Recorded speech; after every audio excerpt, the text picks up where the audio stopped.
Shalom, perkenalkan nama saya Jenny Lumbah dengan NPM 2240605186. Baiklah, di video kali ini saya akan menjelaskan tentang kualitas pendidikan Indonesia masih jauh dari kata sempurna. Hal itu mau melihat peringkat dari World Population Review 2021 yang menempatkan negeri ini pada peringkat ke-54 dari 78 negara yang masuk dalam pemeringkatan pendidikan dunia. Kita masih kalah ketimbang negara serumpun Asia Tenggara, yaitu Singapura di posisi 21, Malaysia di 38, dan Thailand di 46. Dari sisi regulasi dan pendanaan, Indonesia telah mengalokasikan 20% dana APBN atau APBD untuk sektor pendidikan. Angka itu tentu sangat besar sesuai dengan amanah Undang-Undang Sistem Pendidikan Nasional. Sayangnya, otonomi daerah seakan menganulir fungsi Kementerian Pendidikan dan Kebudayaan RI untuk sekolah. Satuan sekolah taman kanak-kanak hingga sekolah menengah pertama berada di bawah pemerintah kabupaten kota dan sekolah menengah atas berada di pemerintah provinsi di seluruh Indonesia. Saat ini, laporan Badan Statistik Indonesia menyebutkan tercatat 2018 399 sekolah jenjang TK hingga SMA atau SMK. Dari sinilah sektor keruwetan administrasi kependidikan untuk peningkatan kualitas guru dan kepala sekolah bermula. Program kementerian ditafsirkan bukan kewajiban yang harus dipatuhi pemerintah, kabupaten, kota, provinsi.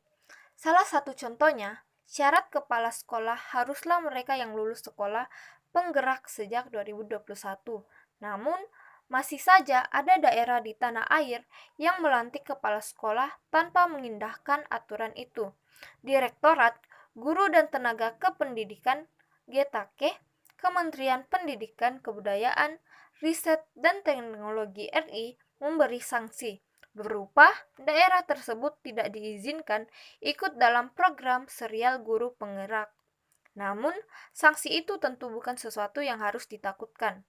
Pemerintah daerah karena tidak berdampak langsung pada keuangan daerah. Dalam konteks itu, otonomi daerah menganulir kewenangan pusat soal pendidikan. Itu pula yang memicu kualitas guru dan kepala sekolah di tanah air tidak merata. Mendikbud Ristek Nadiem Makarim lewat kurikulum Merdeka Belajar dan program sekolah penggerak tampaknya ingin mengembalikan sistem pendidikan berada di tangan kementerian. Namun, belum ada regulasi atau komitmen bersama lintas kementerian untuk mendukung langkah itu. Dengan begitu, kurikulum Merdeka Belajar dan sekolah penggerak masih belum merata di tanah air. Pendampingan guru untuk mengurangi benang kusut itu diperlukan. Regulasi pendidikan menjadi sentral di bawah kementerian. Otonomi daerah berdampak pada sistem keuangan daerah dengan dana alokasi umum dari pemerintah pusat tetap harus dipertahankan. Hal itu mengingatkan setiap daerah memiliki karakter, budaya, dan watak yang berbeda. Namun, tulisan ini menawarkan solusi. Diperlukan peraturan presiden untuk menjabarkan 20% dana pendidikan APBN atau APBD. Sejauh ini, mayoritas dana pendidikan bersumber dari APBD, digunakan untuk proyek fisik seperti rehabilitas gedung sekolah, kursi, meja, hingga pengadaan buku. Intinya, semua berbasis proyek. Menjadi rahasia umum dalam satu proyek selalu dibarengi dengan sukses fee baca ulang untuk pejabat daerah. Sementara itu, program pendidikan dan pelatihan relatif minim. Untuk tidak menyebutnya, tidak ada sama sekali. Sejatinya dalam peraturan presiden itu disebut secara eksplisit beberapa persen harus dialokasikan untuk pendampingan guru dan kepala sekolah, termasuk sekolah lanjutan guru dalam dan luar negeri. Niatan kurikulum Merdeka untuk menghadirkan guru dan kepala sekolah yang fokus meningkatkan mutu murid dapat dicapai maksimal. Di sisi lain, aturan presiden itu harus ditegaskan sanksi bagi daerah yang tidak patuh pada sistem pendidikan nasional berupa pengurangan dana alokasi umum yang ditransfer dari pemerintah pusat ke daerah. Sanksi itu dipastikan seluruh kepala daerah patuh akan sistem pendidikan nasional untuk memastikan daerah memasukkan kearifan lokal dalam muatan pelajaran sebaiknya diatur dalam bentuk satuan jam pelajaran hingga otonomi daerah masih tetap terjaga. Program Merdeka Belajar beratkan kompetensi kepala sekolah dan guru untuk menggerakkan seluruh stakeholder. Fokus pada peningkatan kualitas siswa.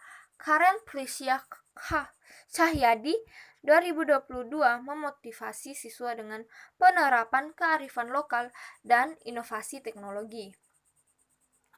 Niatan itu sungguh mulia, tapi sulit dicapai jika tidak ada pendampingan pada kualitas guru dan kepala sekolah.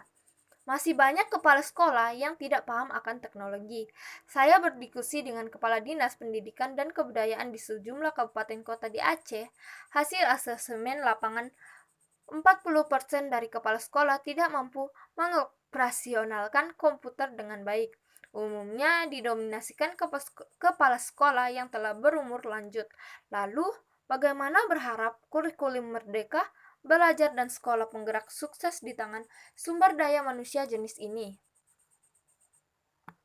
Karena itu pula, butuh pendampingan layaknya diterapkan dalam sekolah penggerak selama 9 bulan. Dari sinilah kita mengatasi ketertinggalan kualitas pendidikan bangsa ini agar sejajar dengan bangsa lainnya, minimal dalam rumpun Asia Tenggara. Sekian penjelasan dari saya. Terima kasih.